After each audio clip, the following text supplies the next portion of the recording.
Welcome to another episode of the PSJA Tri-City Talks podcast. I'm Claudia, one of your hosts, and today we are honored to welcome PSJA alum and nationally recognized social entrepreneur Cecilia Corral. After earning her associate degree in engineering through PSJA's early college program, back then it was the dual enrollment program, Cecilia continued her academic journey at Stanford University. Her work and leadership in healthcare innovation has led her to be recognized in national platforms, including being named to the Forbes 30 Under 30 healthcare list. From the Rio Grande Valley to Stanford University, and now a co-founder of Care Message, a 501c3 nonprofit organization, Cecilia has dedicated her career to improving healthcare access for millions of underserved families across the country and world. Cecilia, we want to thank you for joining us and for continuing to lead this work, and we're so proud of you. So thank you for being here today. Thank you so much, Claudia. I'm so excited to be here. And Cecilia, for those who may not be familiar with your work, can you tell us a little bit about what you do and the problem that you've dedicated your life to solving? Yeah, Care Message is a social enterprise. We're focused on what I believe to be one of the most pressing problems in healthcare in the United States, which is the life expectancy gap for low-income populations. Nationally, low-income communities live 10 to 15 years less than higher-income populations, and most of those conditions that lead to early deaths are due to things that are preventable or avoidable with timely interventions, things like heart disease or diabetes or cancer. So we've really focused the work of Care Message around that problem and have found innovative ways to use technology. And sometimes it's really simple technology like text messaging to help bridge the connection between low-income patients and their primary care providers, really trying to use the best in technology to apply it to, again, one of the most pressing problems that I think we have, which is in healthcare. And how did you become inspired to be part of this work? This is really, for me, both a life mission and just experiences I had in my personal life. One of the biggest triggers for me to jump into this was the death of my dad, who had prostate cancer. And this happened while I was in graduate school. So I had after Stanford, started a PhD in mechanical engineering at UT Austin. The first year that I was there, he passed away. And that summer after he passed away, I was really struggling with how to make sense of all of this. And the 4 years I was at Stanford, my dad and I had this thing where I had to call him every single night. So we would talk every night. He made me call, which, I was the first in my family to go away for school. And being all the way in California, was a big change for him and for my family. So I had to call. And in those conversations, a lot of what he and I used to talk about was what I was going to do with that opportunity. And he used to tell me, those things don't happen to people like us, right? Like our families, to have that opportunity to be at a place like Stanford and in the middle of, this tech boom and all these things that were happening, and going to Stanford was such a big culture shock. It's so different from anything I had ever experienced in my life. And so I wanted to make good use of that. And after he passed away, I kind of kept sitting with that responsibility of, I have to do something good with this opportunity that I've had. At the time, my co-founder, who was my boyfriend at the time, now my husband, had been working on the idea for Care Message. He came at this problem from a slightly different angle. His parents are both physicians. He was on track to go to medical school as well, got accepted. And during his preparation for medical school, he was working at a free clinic and was using his personal phone to text patients, and just saw how easy it was for him to connect with patients, get them back into care. But at the time, there weren't really platforms that allowed a clinic to do that efficiently. It was just if somebody at the clinic maybe picked up their phone and thought of texting a patient. But most of the standard, and even to this day, most clinics, what they do is make a phone call. That doesn't quite work when you have 3 jobs or 2 kids and you're in the middle of everything, and you can't walk away and take a 15-minute call to coordinate an appointment or schedule care. So he had that original idea. After my dad's death, I just was trying to figure out what I was going to do. What I kept feeling the sense of responsibility, and because they didn't quite have a product yet, I said, well, I will come and help you do user research and design the product. And this thing that I thought would be a summer project was 13 years ago. So I really fell in love with healthcare, but also started to see how a lot of my lived experiences and experiences I had growing up and those insights I could bring to the design of healthcare technology were so desperately needed, because everyone else that was designing, and to this day, for the most part, digital health founders don't have these types of lived experiences, and so they're designing almost from an outsider's perspective. And I felt like those experiences I had could lead me to design better products that actually changed healthcare outcomes for communities like mine. How amazing. And then, like you said, it's been years in the making, right? But it was sparked during that time. I want to go back to those early years, right? Like you mentioned at Stanford, and how, that transition, right? You graduated from PSJ in 2008 with your associate's degree. Now you leave, right? That's in itself really challenging, right? Being the first one to leave home and go away. How prepared did you feel to make that transition, having earned that associate degree already under your belt?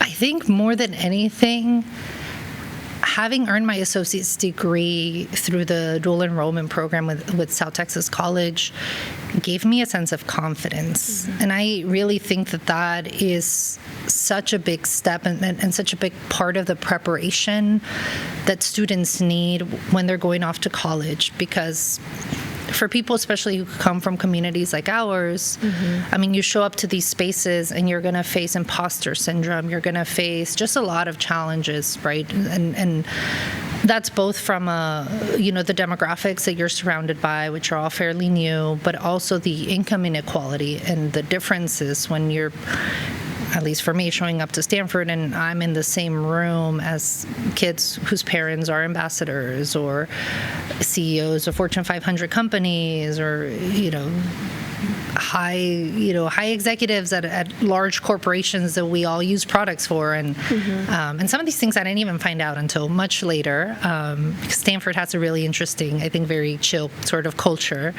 So it's always surprising to me finding out years later. I was like, whoa, your parents did that? Like that is crazy. But there's that mental preparation that I think can become a mental block for students who are moving on to college, and having had access to both the classes and the resource and all of that in high school, I think was a big confidence boost that gave me sort of the ability and the skill set to be successful in a university like Stanford.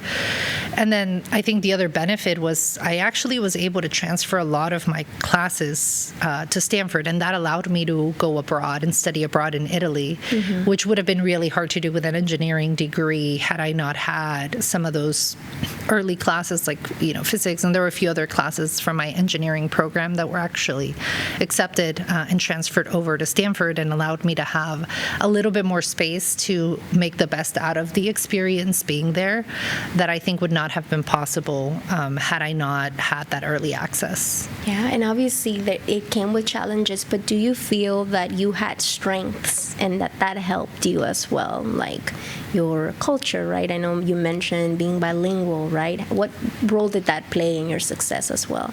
Yeah, the culture piece is the 4 years I was at Stanford, I was involved with the Stanford Society. At the time, it was called the Stanford Society of Chicano and Latino Engineers and Scientists. Now it's just the Society of Latino Engineers. But I felt a lot of connection, and I carried that connection with my culture in a lot of the programs and things that I was involved in at mm-hmm. Stanford. And then with the work that we do at Care Message, that culture piece is what's made Care Message successful. When we're designing a nutrition program or a diabetes program, we come back to those cultural factors, and I share that with my team all the time because that's how you can actually drive behavior change. I mean, what I was seeing in the early years of CareMessage, for the first 10 years, I led our product development teams, product design, product management, engineering. I'm the lead inventor on the 3 patents that we have. I'm a published researcher for the clinical studies we've done on the effectiveness of our product. And a lot of, people may look at our product and say, well, all you do is text people. Well, anybody can send a text message. It's what's in that message and the science behind it that makes it effective. And the science behind it is our culture. The science behind it is us going into behavior change and saying, well, the reality is, if you're Latino, if you're in the Valley, and your padrino shows up with a bag of conchas and, sweet bread, and you have diabetes, it's going to be disrespectful to say, no, I'm not having that.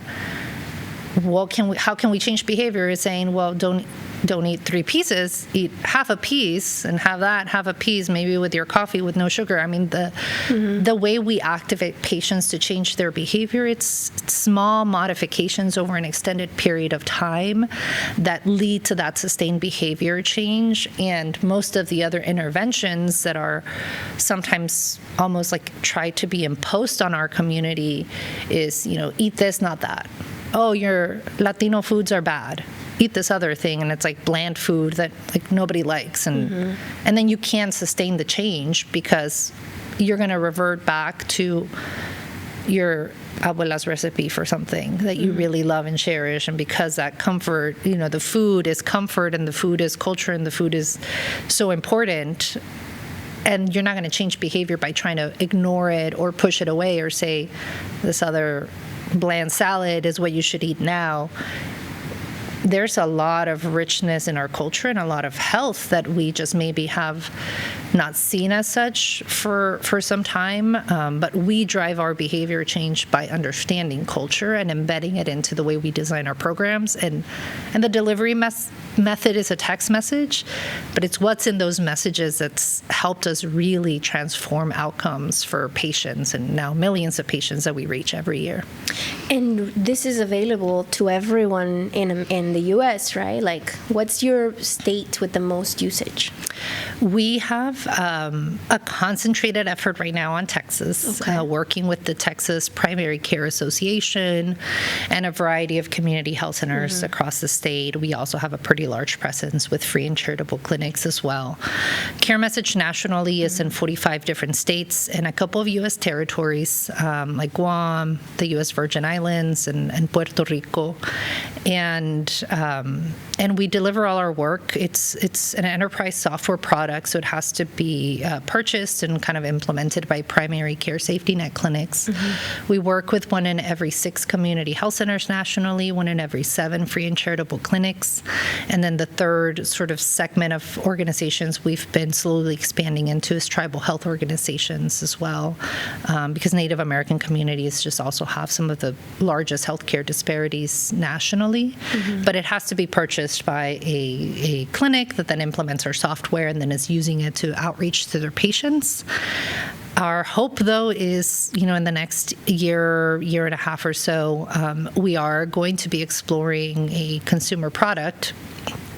And part of that is because there are regions where it's been difficult to drive adoption of the enterprise product. But in regions like the Rio Grande Valley, where I continue to sit with the statistics and the national data, and I see what the healthcare disparities continue to be, the social entrepreneur in me can't sit with those numbers and continue to be okay with it.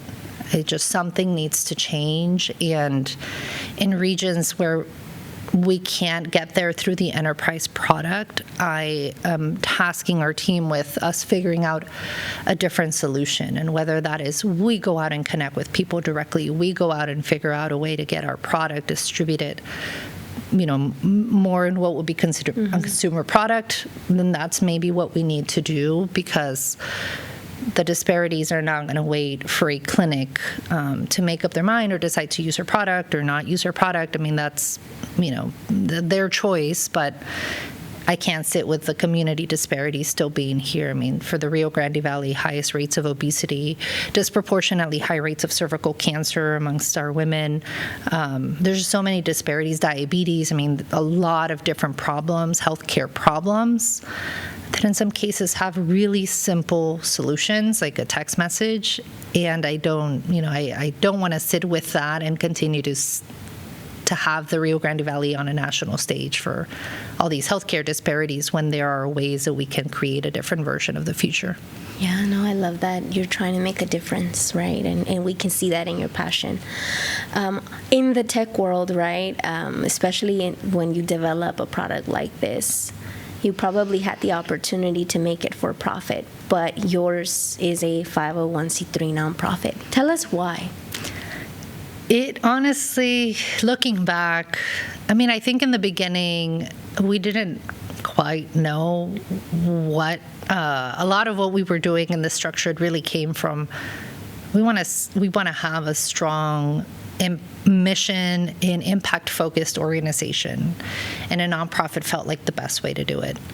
Looking back now, I'm glad that's what we decided to do. Mm-hmm. And part of it is because I've seen how in the tech, startup world, it's easy to fool yourself into believing like a kind of a fake mission, fake impact sort of story. And being a nonprofit has really forced us, I think, has been a vehicle to force us to stay true to why we're doing what we do. When we present sort of to our own team why we do the work, it starts with the patient. It starts with the person that we're trying to improve healthcare for. They're at the center of everything. Our distribution, our business model, the sale of our software, the design of our software, those things are almost secondary. The day we stop being effective at convincing or helping a patient choose their colorectal cancer screening, or activating them to eat healthy, or helping them improve, the number of steps they take every week, the day we stop being effective at that, everything else is going to fall apart. That's not what drives most of digital health tech companies. They are designing sometimes for the healthcare entity. And the difference here is that, and I've seen sometimes the pressures that even our own customers will put on us, even though we work primarily with safety net clinics, community health centers, it's not uncommon for them to come to us and say, well, we want billing reminders, or we want to be able to do debt collection. And those have been the times that I've told our team, like, let's pause and let's think about this, right? When you have a low-income patient and you have a clinic that's now saying, well, we may send their $30 copay to collections, the impact of that on that patient's life is much greater than those $30, because a mark of collections on their credit report means they may not be able to access housing. It means it's going to have this ripple effect in their lives. And what to any other digital health company looks like an additional revenue stream, like, oh, sure, we'll implement this use case around billing or collections or whatever. To us, when we come back to the patient and we evaluate that decision from their lens, we always come back to what's going to actually improve their life. And is a billing reminder really why we got into this business? No, not really, right? And so we've had to turn customers away sometimes because we are staying true to what is ultimately in the best interest of the patient. And sometimes it's unfortunately like a CFO at a healthcare organization, they're so far removed from the lived experience of the patients they serve to think about that downstream impact in that way. And our focus as a nonprofit allows us to have almost that protection and that structure in place to do that. Whereas a for-profit company that has a completely different set of stakeholders, VCs or whoever, they have a different set of pressures on achieving certain revenue targets. I mean, their metrics are very different than the metrics we look at because they're so focused on profitability, or, a for-profit company has two avenues, get acquired or IPO. And so they're always just looking for the next either funding round or what's going to get them to the next stage. And eventually, the VCs want their money back. So that's an exit, which is either acquisition or IPO. neither of those are designed to be a fit for a community, right? For a community-based model or something that's actually going to come back down to impact patients' lives. And so staying as a nonprofit has been just critical for us to really stay grounded in our mission and our focus on driving impact. And you sound very humble, but you have raised a lot of money, right, for Care Message. So it's a very successful nonprofit. Yeah, we've raised, I think in the history of the organization, over $50 million. Wow. And we've raised money from basically all the name brands that you might think of: Google, Wow. Salesforce, Twilio, in our donor, even individual donor lists, and institutional donors. I mean, we've got Johnson & Johnson, Michael and Susan Dale Foundation, the Ballmer Group, which is the nonprofit arm or founding arm of foundation arm of Steve Ballmer, the former CEO of Microsoft.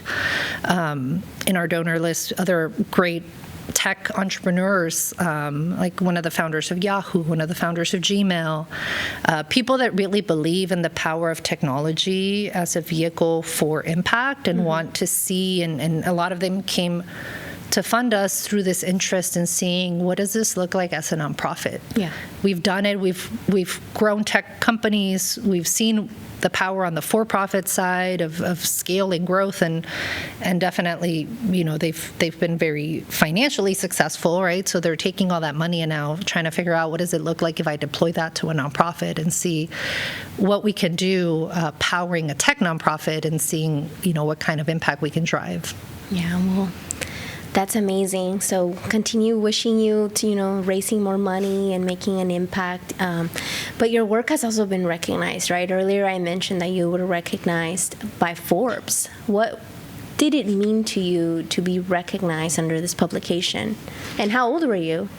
I was, that actually got published like the week I got married. That was in 2018, I think. So I was 28. Wow. And we've had a few. I mean, we have, I was in, the Forbes 30 under 30 for healthcare. Probably one of the awards I've received that I cherish the most. I actually was recognized by the World Economic Forum last year as the Social Entrepreneur of the Year, and I received our award at the World Economic Forum in Davos. And that was such an interesting experience. I mean, just talk about walking into rooms that are just, it blows my mind, especially when I think about where I started, and then to be in Davos and I'm like walking in these halls and it's like Zelensky, and I was on stage with Al Gore, and wow. It's just all these Muhammad Yunus, who was a creator of the Grameen Bank. I mean, just social entrepreneurs of worldwide recognition. And that was through the Schwab Foundation for Social Entrepreneurship. And then this year we received the Time 100 Most Influential Companies just a few weeks ago. Oh, wow. From Time Magazine. Congratulations. Thank you. So it's great to see just a recognition of our work. So I look at all these awards and I see them as just recognition of the work that we do, but the work doesn't stop. So it's helpful to get the word out, and I see them as opportunities to drive awareness for the problem. So these days, as I think of, whatever next awards they might be, I continue to see them as just an opportunity to raise awareness on the problem within healthcare, and maybe in some ways to inspire other people to focus on this problem as well, because it's a problem that's not going to be solved by any one person or any one organization. Some of these problems, are structural or have other critical avenues that need to be solved for as well. And so I see these awards as something that helps us bring a light to work that still needs to happen. Well, congratulations on all of them, and I'm sure you're going to continue to earn even more, right? Thinking back to your time at PSJ, what experiences or people shaped who you are the most? Ooh, I love that question. There's so many. I've shared this, I think, in the past, probably in other, PSJ-related events, but my sixth grade math teacher, Mr. Hernandez, I think he's a principal now at one of the elementaries. But I remember him because I think he was the first person that made me believe in myself, or kind of nudged me to have confidence. I didn't know I was good at math. I mean, I was just doing my work, right? And I think he was one of the first teachers that I had that, I guess saw something in me that I didn't see in myself. So I credit a lot of my journey into STEM in general to him and his push for me to challenge myself, at least on math, because I ended up kind of jumping ahead in the way I was approaching at least my math classes heading into high school, and then eventually going into the dual enrollment engineering program. I think one other experience that I think was critical more in how I think about social impact and social entrepreneurship, and I didn't even have a word for this when I was, in high school. I didn't know what any of that was, but I was a part of the AmeriCorps Youth Harvest program in high school. And that, I think, really grounded me in how I think about giving back to my community, just that focus on thinking about these problems and trying to be a part of the solution. So I was a part of that program my senior year alongside a few of my friends, and I learned, that was the first time I learned about the meaning behind MLK Day and how that's a day of service. It's not just a holiday, right? It's a day that we should all reflect on how we're giving back to our community in some way, or we are of service to others. And I helped organize, as one of my projects my senior year, I helped organize sending care packages to our troops. At the time, my brother and one of my good friends' brothers, they were both serving in the military, in the Marines, and they were overseas, and we put together care packages to send to our military members. And just having that experience of organizing a group of people around a shared commitment to something to help others is just something that I still continue to carry with me. And it was just, again, those opportunities to start to learn. I didn't have the words for it. I didn't know what social impact, social entrepreneurship, any of this was. But I knew what that feeling was of giving back and helping my community. I love that. At what point did you decide Stanford? I'm going to Stanford. I think senior year, and I probably should spend some time digging back through my email. At some point, this was early in my senior year. I got some invitation to a presentation in a hotel about Stanford. I don't even remember how I ended up there, but I remember looking at and one of the things that really drew me in was they presented their overseas program in Italy, and I had always been I wanted to learn Italian, and I did end up eventually going to that program and doing that program overseas. But at the time, I didn't have that big of a vision for what I thought my college experience could be, and so I ended up applying early. And it was just sort of I'm going to apply and let's see what happens. But, to this day, I kind of live by, the worst thing somebody can say is no. And you're going to miss 100% of the shots you don't take, right? So I applied, just never thinking I would get in.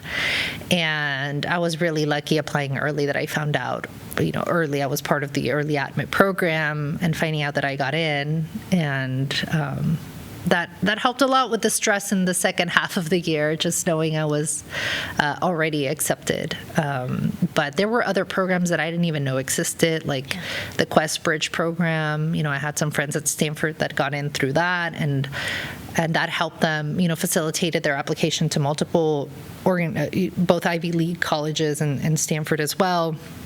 So there's a lot of other programs now that, I'm more aware of, but yeah, it was by luck and chance that I landed at a presentation about it and learned about Stanford, and then decided to apply, never thinking I would get in. And it was fate. It was fate.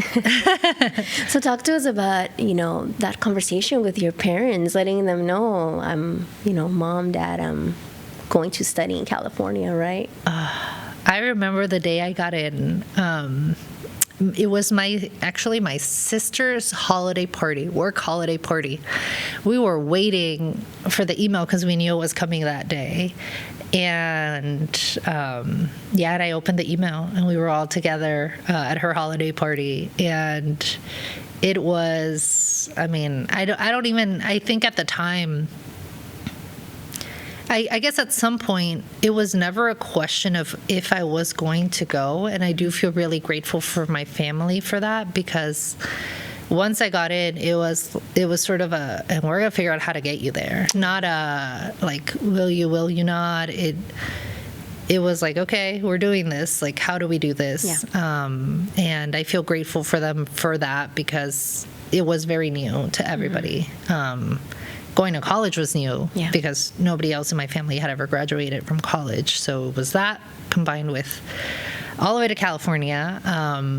But they made it work. When I went to Admit Weekend, so Stanford has this thing where they have Admit Weekend in the spring, and they allow everyone that's been accepted to come and visit the school and stay there for a few days.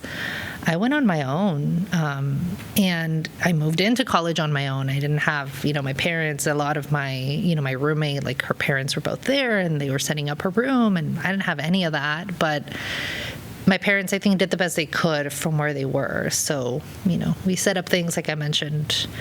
I had to call my dad every night. So we would talk every night. So I had a lot of that. Yeah. Like, I felt supported in that family structure, but it wasn't easy, and it was more of a, let's figure out how to make it happen for you, which I'm grateful for. What advice would you give to students who maybe are, deciding, right, whether to stay or go away when they have the opportunity to do so? I think it's important to have that exposure to new experiences. And I think that exposure just opens your eyes to even the way you look at, even the way I reflect on my time, growing up in the Rio Grande Valley. I come back to, there's two ways that you can look at it. It's, I know we have a lot of people that leave the valley and never come back, right? So that's one version. But then there's the other version that I lean into, which is I go out and I look at the world and I look at the experiences and what I've seen and what I've learned traveling throughout the United States and internationally. And I come back to what's good about the valley. What are the strengths in the valley? What are the opportunities that we have? And I challenge students to see this as an opportunity to go out and see the world and learn about it, and then bring the best of what's out there, right? Bring the best of what's out in the world, working elsewhere, and bring that back. Or look at it and compare the strengths that the valley does have, not what may be called a weakness or whatever, right? I think there's a lot of good in the community, in the culture, in the connection with our families. I mean, there's so much that's a strength, and it's easier to see that when you leave and you see, how different other parts of the world are. And I've tried to bring that with me. I've lived in New York, in San Francisco, in Austin, all these different places. I can tell you that there's no other place where I have, now I'm kind of creating it with my neighbor. I'm sort of forcing my neighbors to be my friends in the way that I grew up here in the valley, where, we go over to our neighbor's house and we'd have, barbecue between our houses, and we knew each other's families and extended families, and we almost became family with our neighbors. And I hadn't found that, in a lot of other parts of the U.S. And I think that community strength is something that I always felt growing up here. Now I'm kind of forcing my neighbors to be our friends, and we're creating our little pod in our neighborhood. But it's not common, and there are things like that are I don't think I would have appreciated as much had I not left the Valley. So I encourage students to go out and explore and see the world, and then reflect on what's good, what's unique, and what we can continue to build strengths on. I love that. So there's no place like the Valley is what you're saying. No. In a nutshell. No, for this trip, I actually, I have 4 members of the Care Message team joining me here this week. And they're coming from LA, from San Francisco, some live in Austin. And to me, it was important that they came down here and experienced the Valley and saw it. And I'm going to spend today, driving some of them around. I told them I'd show them around some of my spots, like where I grew up and everything. I love that. And then we're visiting 2 of our customers tomorrow. So I just think it's important to bring people here to see it as well, and share with them how special of a place it is. I love that.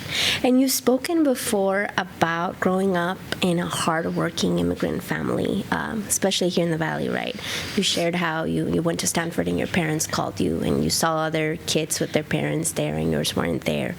Obviously, a lot of experiences that many students can relate to, right? How did your parents shape the person and leader that you are today? What would you tell them? I think they've shaped me, each of them in their own ways. My mom is such a strong-willed, creative woman. I just does not take no for an answer. And some of my memories, when I was a kid, are of her. Sometimes, she was a stay-at-home mom for the most part, but she would find ways to make sure we had food on the table, and whether that meant I'm going to make muffins and go and sell them, she'd send my sisters out to go and sell them at one of our nursing homes. I was actually just driving down Sam Houston, where we used to live when I was little, on that corner with Cage, and she would send them out to sell that. Or, she'd go and buy items and fix them and then sell them, and she's just she would figure out creative ways to solve problems. Yes, solve problems for our family. It was just that creativity. I carry that creativity with me. My dad has such an interesting life story that I'm almost saddened that I didn't know so much of this when I was young, before he passed away. But in his previous, I'll call it his previous life, when he was in Mexico, he used to work on basically social entrepreneurship programs, helping people, and they ended up in the U.S. Because of the programs he was working on that, the federal government didn't, really stand behind, and that's a more complicated story for longer than this podcast. But he had that sense of giving back, that community focused view of the world is something that he gave me, and that I continue to carry, of giving back and a strong sense of, I guess, social justice, doing what's right, the ethical mindset. And I credit a lot of my journey into social entrepreneurship to him, and just that sense of do what's right, do something, focus your mind on something bigger than yourself. And I don't chase. I know we were talking earlier about all awards and things that we've received. None of those have come from me just chasing that for the sake of just wanting to have visibility or anything. It's just, to me, it comes back to thinking of these bigger problems that exist in our world, and if I'm not seeing anybody else solve them, I'm going to lean in and step into trying to solve them myself. Yeah. Well, thank you for sharing that. And I know we got a little personal there, but I think it's so important, right, for our students and our listeners to just see who you are, right, and hear your background and imagine themselves in your shoes, because you just never know, right, and you're an inspiration. So, and this conversation has been great, but I do have a few questions left. If you could speak directly to your younger self sitting in a PSJ classroom, what would you say?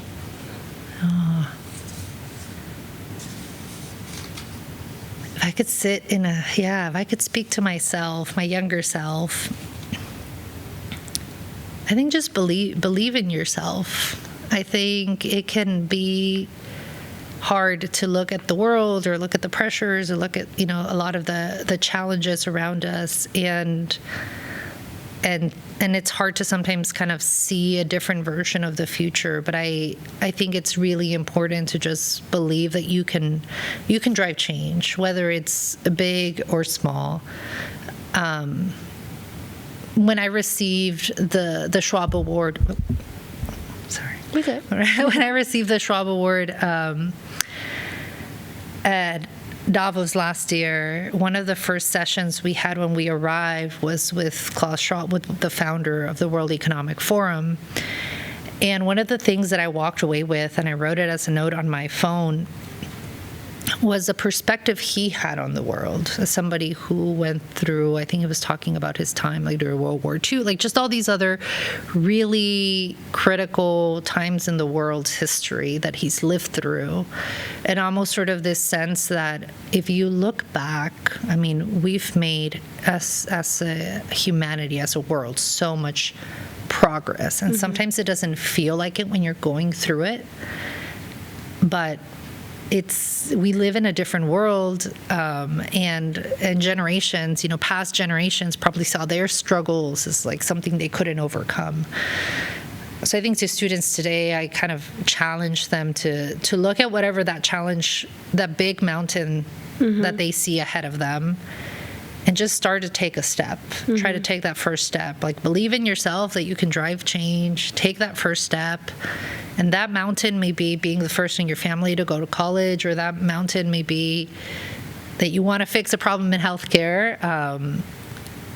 But every person who's driven some meaningful change, like, started by making that decision to believe in themselves and take a step. And I think to my younger self, and to students, I would say, just believe in yourself and find something you're passionate about and something that is going to drive you, and believe that you can make some change there.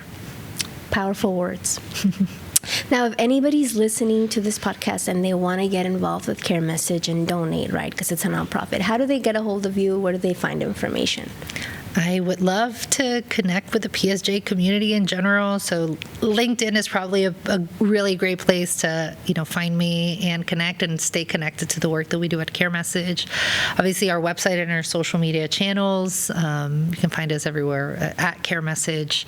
And then to get involved, on our website as well, there's a contact form. So whether you're an organization that would want to use our product, reach out to us. We work and partner with both healthcare organizations, but we also have a lot of community-based organizations that use our product as well.